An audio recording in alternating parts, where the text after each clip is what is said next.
So hello everyone. তো আজকের এই ভিডিওটাতে কথা বলবো এসএসসি এমটিএস 2025-এ কীরকম কাট অফ যেতে পারে, ঠিক আছে। কালকে কিন্তু যে সিএসএসএল 2025-এ এক্সাম হয়েছে তার ফাইনাল অ্যান্সারকে সেই সাথে স্কোর কার্ড দিয়ে দিয়েছে। মানে তুমি দেখতে পারবে তোমার কত নম্বর বেড়েছে কত নম্বর কম হয়েছে, ঠিক আছে। তো এখানে কিন্তু মানে একটা বিরাট বড় মানে পরিবর্তন দেখা গেছে, যে নর্মালাইজেশন প্রসেস হয় সেই প্রসেসে, ঠিক আছে। একদম এমটিএস এর কাট অফেও কিন্তু এর বিশাল প্রভাব পড়বে, ঠিক আছে। এমটিএস এর কাট অফে যে এর প্রভাব পড়বে না তেমনটা কিন্তু না, এমটিএস এর কাট অফেও এর প্রভাব পড়বে। আর অনেকেই যে বড় বড় ইউটিউবার আর কিছু কিছু চ্যানেল তো মানে আমাকে এত বিরক্ত লেগেছে, মানে ওই বলেছে সিলেক্টেড ক্যান্ডিডেট আর এমন এমন কাট অফের মানে কথা বলছে, মানে শুনে একদম রাগ উঠে যাচ্ছে, কি আর বলবো। তো আজকে আমি একদম অথেন্টিক জেনুইন কথা বলবো এই ভিডিওটাতে।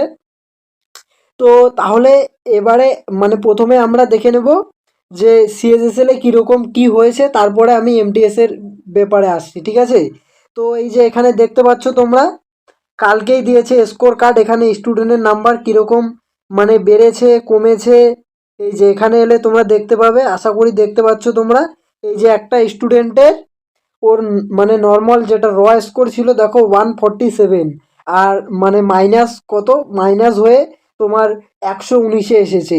এরকমই এখানে দেখতে পাচ্ছ 151, এটা নেগেটিভ হয়ে কত 125। এরকম অনেক স্টুডেন্টের হয়েছে, ঠিক আছে। এই যে দেখতে পাচ্ছ এখানে তোমরা, এই যে একটা স্টুডেন্ট এ পেয়েছে হচ্ছে তোমার 147, নেগেটিভ হয়ে হয়েছে কত 119। এরকম মানে প্রচুর স্টুডেন্টের হয়েছে এরকম। এই যে এখানে দেখতে পাচ্ছ 151 র স্কোর কমে গিয়ে হয়েছে 124। এরপরে যদি আসি আমরা, এই যে এখানে দেখতে পাচ্ছ স্টুডেন্টের স্কোর 151 কমে গিয়ে 124। দেন এখানে যদি আসি, এখানে তোমরা দেখতে পাচ্ছ কত পেয়েছে স্টুডেন্ট মানে র স্কোর 129, নর্মালাইজ হয়ে হয়ে গেছে 109। দেন তারপরে যদি আসি, এখানে দেখতে পাচ্ছ তোমরা কত পেয়েছে 137, কমে গিয়ে কত হয়েছে 106। মোটামুটি তোমার কত 30 নাম্বারের মতো, মানে এই যে দেখতে পাচ্ছ 152 কমে গিয়ে 26। তো মানে এ পর্যন্ত এই যে দেখতে পাচ্ছ 158 কমে গিয়ে 138। মানে আমি এ পর্যন্ত আমি যতদূর শুনেছি আর কি, মানে হাইয়েস্ট যেটা নেগেটিভ হয়েছে স্টুডেন্টের সেটা হয়েছে -32। এরপরেও কারো বেশি হতে পারে, সেটা মানে আমার নজরে এসেছে এই যে 32 নম্বর পর্যন্ত কিন্তু নেগেটিভ মার্কিং হয়েছে স্টুডেন্টের, ঠিক আছে। তো 32 নাম্বার নেগেটিভ কিন্তু কম না, আর বেশিরভাগ স্টুডেন্ট তোমরা দেখতে পাচ্ছ এখানে মেজরিটি অফ স্টুডেন্টের নাম্বার কিন্তু মানে কমে গেছে আর কি। মানে এমন কোনো স্টুডেন্ট আমি দেখলাম না যে যার 30 নাম্বার প্লাস হয়েছে বা যার 20 নাম্বার ইনক্রিজ হয়েছে। হ্যাঁ ইনক্রিজ হয়েছে, আমি কয়েকজনের দেখেছি ইনক্রিজ হয়েছে, বাট সেটা খুবই সামান্য। আমি দেখেছি 4 5 মানে এরকম করে। আমি মানে এখনো কারো 30 নাম্বার মানে ইনক্রিজ হয়েছে এরকম শুনিনি। হ্যাঁ হতে পারে, সে খুব কম জন আর কি, যার নাম্বার একদম মানে এখন কোনটা ইজি শিফট আর কোনটা হার্ড শিফট নিয়েছে সেটা বলা যাচ্ছে না আর কি। তো এরকম করে কিন্তু মানে বেশিরভাগ স্টুডেন্টের নাম্বার কমে গেছে, তার জন্যই কিন্তু এবারে কাট অফটা অনেক কম গেছে, ঠিক আছে। মানে সিএসএসএল এত কম সিট থাকা সত্ত্বেও কাট অফটা অনেক কম গেছে। এরপরে আমরা আসি এমটিএস নিয়ে। তো এমটিএস এর প্রভাবটা কীরকম পড়বে। তো এসএসসি এবারে এডিকুইটি যে নর্মালাইজেশন ফর্মুলাটা ইউজ করছে, তো এটা কিন্তু এমটিএসেও ঠিক একইভাবে ফলো হবে, ঠিক আছে। আর এখানে মোটামুটি মানে এমটিএসেও কিন্তু মানে বেশিরভাগ শিফটে নেগেটিভ হওয়ার সম্ভাবনা বেশি, ঠিক আছে। তো এবারে 20 নাম্বার 30 নাম্বার হতেই পারে নেগেটিভ। তো এখন কিন্তু মানে বলা যাচ্ছে না আর কি, এর প্রভাবটা কিন্তু কাট অফে চলে আসবে। যারা বলছে যে মানে ইউআর এর কাট অফ 115 থেকে 110 এরকম বলছে আর কি। তারপরে তোমার মানে যাদের কাস্ট আছে তাদেরও মানে 107 9 এরকম বলছে। অনেক সিলেক্টেড ক্যান্ডিডেটও বলছে। তো তারা ভাই টিসিএস প্যাটার্নে চাকরি পেয়ে গেছে। এখন তো নতুন ফর্মুলা লাগু হয়ে গেছে, এখন মানে কি আর বলবো এখন। ততটাও মানে কেউ মানে কোনো সে সিলেক্টেড ক্যান্ডিডেট তো দূরের কথা, যারা এসএসসি বড় বড় টিচার তারাও এখনও মানে প্রেডিক্ট করতে পারছে না আর কি যে এত কাট অফ যাবে। তো এমটিএসে মোটামুটি মানে যারা মোটামুটি ভাবছো যে আমি 100 স্কোর করেছি মানে আমি সেফ জোনে আছি, তো ভাই তুমিও সেফ জোনে নেই। তোমার যদি 20 নাম্বার নেগেটিভ হয়ে যায় তোমার স্কোরটা কোথায় এসে দাঁড়াবে? আর যারা 80 পেয়েছে যদি ভাগ্য ভালো থাকে, ওর যদি 20 নাম্বার ইনক্রিজ হয়ে যায় ওর নাম্বারটা কোথায় চলে যাবে?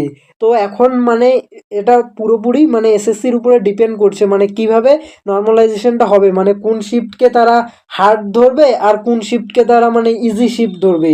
এটা হচ্ছে মানে পার্সেন্টাইল আর মানে এবারে যে নর্মালাইজেশন ফর্মুলাটা ফলো করছে সেটা হচ্ছে পার্সেন্টাইল হিসেবে ফলো করছে আর কি। তো এবারে কিন্তু মানে বলা খুবই মুশকিল আর কি। আর কাট অফ, যেটা কাট অফ অনেকেই বলছে কাট অফ মোটামুটি তোমরা ধরে নাও কাট অফ মানে কমই যাবে আর কি, লো কাট অফ যাওয়ার সম্ভাবনাটা বেশি, ঠিক আছে? কারণ এবারে প্রচুর ক্যান্ডিডেটের মানে নেগেটিভ হয়ে যাচ্ছে আর কি, নাম্বার কমে যাচ্ছে, এই জন্যেই কাট অফটা কম যাওয়ার সম্ভাবনা সব থেকেই বেশি। আর সিএসএসএল এ যেরকম করে তোমার মানে নর্মালাইজেশনটা ফলো করেছে ঠিক সেরকম করেই কিন্তু এমটিএসও ফলো করবে, ঠিক আছে?